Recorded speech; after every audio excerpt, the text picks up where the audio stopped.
Why was the Rebbe opposed to chassidim going to college, especially considering that he himself went? You know, the question you just asked deserves an answer. But the question you just asked doesn't deserve an answer. Because the question is saying that there's some similarity between you and the Rebbe. That's the premise. What does the Rebbe's having gone to college have anything to do with your question? And the reason the question is phrased this way is precisely because in your mind there's got to be, if college was so bad, they wouldn't be okay for the Rebbe either. And if it's not okay, if it's okay for the Rebbe, then how bad could it for me? That entire premise is so flawed. It's so sad. You know, I always tell people, you don't like what the Rebbe says, don't do what he says. But don't mess around. Don't change his philosophy. Don't decide he meant this, that, or the other thing. Because there really is no similarity between us and the Rebbe. You know, you have tzaddikim who eat food. There's a maimed Takei Vayishlach in Samaches. It's a maimed about Esav and Yankov. We talk about eating food. Yeah? Eating food is a problem. Why is eating food a problem? Because nama pumchar v'lechel, food is gashmius, and when you're involved in gashmius, you can be dragged down. That's why you eat it with a knife, it shows on a milchama, and so on. So regular people, when they eat food, have one milchama. Bigger people, when they eat food, have a different milchama. Other people, when they eat food, have a third milchama. And then the Rebbe brings in that maimed that there are tzaddikim whose food is in the bechina of tzaddik eichel l'seva nafshi. That a tzaddik eats food to satisfy his neshama. So I'm asking you a question. When you study the discussion in Kabbalah about food, and the idea that anytime you eat food, there's a birur. Birur means there's a mixture of good and bad. It's all entangled, has to be disentangled, some has to be thrown away. Some of it has to be repaired and refined and qualified that it should be useful. And you have all these different levels. Yeah, one person is eating food and the birur happens in this way. Another person is eating food and the birur happens another way. And then you learn, and by the way, there's a tzaddik whose food nourishes his soul. Now please tell me, where's the gradation here? Where is the gradualism? Where are the steps? And of course the answer is, the tzaddik who is in the madrega of eichel l'seva nafshi. Right? The tzaddik eichel l'seva nafshi is a tzaddik gomur. A tzaddik gomur means that the food he eats is holy. Not the food he eats becomes holy because he ate it.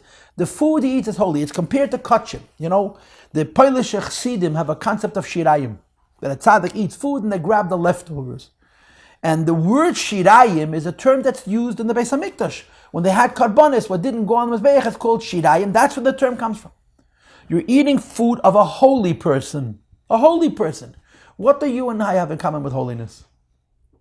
Holy is not a little more frum, a little more righteous, a little more in control of himself.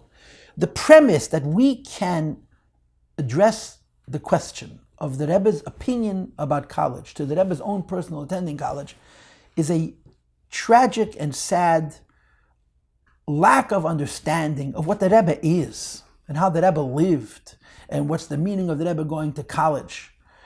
Using food as a model. Tzaddikim Gemurim's food is godliness.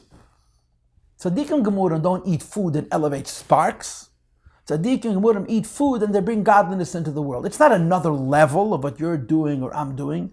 It's a categorically different thing. So again, I don't want to answer the question if the question includes a comparison, because there is no comparison. You know, the Rebbe used to say all the time, people imitate my husband all the time, and they all start from what kind of socks he wears and what kind of suspenders he wears. Let them start with the not eating and the not sleeping. I mean, it's ridiculous. It's demeaning of the Rebbe. It's so not respecting the Rebbe to use him as part of the conversation, let alone about the decision. Everything about the Rebbe's life has nothing to do with ours. The Rebbe is a godly man. Whatever the word godly man is. Someone sent me a question objecting to the idea of referring to the Rebbe as a godly man. He's a holy man. He's connected. On him rests Ein Seif. On him rests Elokus. On him rests Atzilus. And he's held as the famous Lashon with the Meir Pramishlanef, Zugebundeneben from the top. He's inspired. He doesn't have the same involvement in Gashmis as we do. not a question of he has a smaller test and we have a bigger test. He doesn't live in the world of tests. He traverses the same earth we traverse, but he lives in the world of godliness. So if you want to ask that question, take the Rebbe out of it.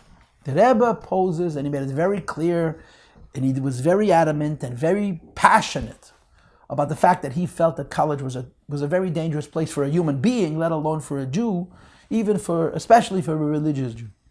But the fact that he went there has absolutely nothing to do with this question.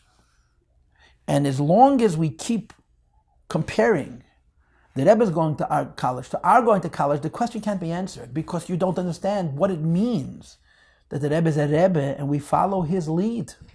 So I'm going to finish this Stump the Rabbi without answering the question so that you can be gleeful about the fact that I was stumped. I'm not stumped. Ask the question again and keep the Rebbe's going to college out of it because it has nothing to do with our going to college. The Rebbe is not just a frum person who can control his eyes and his thoughts. The Rebbe is connected to Hashem, someone on whom rests godliness, and he's held up from the top.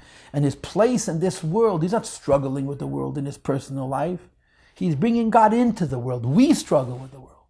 There's no comparison. There's just no simile whatsoever between his attending college and our attending college. It's like you comparing yourself to the Aptarov. The Aptarov was a famous Polish tzaddik who used to eat for 10 men. He was 500 pounds. It was huge. And the tzaddik, the Aptarov, the Alter Rebbe's chassidim had big trouble with the Aptarov. And they were kpedis and counter kpedis. And the story is that the Aptarov had chassidim in Apt. And he was very seriously opposed to Chabad. And it's a Gesholten, he cursed them for whatever it is. So they came around to the Alter Rebbe. And the Alter Rebbe asked them to describe how he behaves, how he conducts himself. So they described with the Alter Rebbe's Sakifiyat, his Hanhagis. And when they finished, the Alter Rebbe said like this: he's going to take away the Kpeda, but they should never, ever again start up with him, be disrespectful. You're talking about tzaddikim, not tzaddikim that are, like I said, this is people on whom rests Elokus. It's from the top down. It's Kedusha. It's not Tahara. We have nothing in common with a person whom we call holy. So ask the question again, keep the Rebbe out of it, and maybe I'll have an answer, maybe I'll be stumped.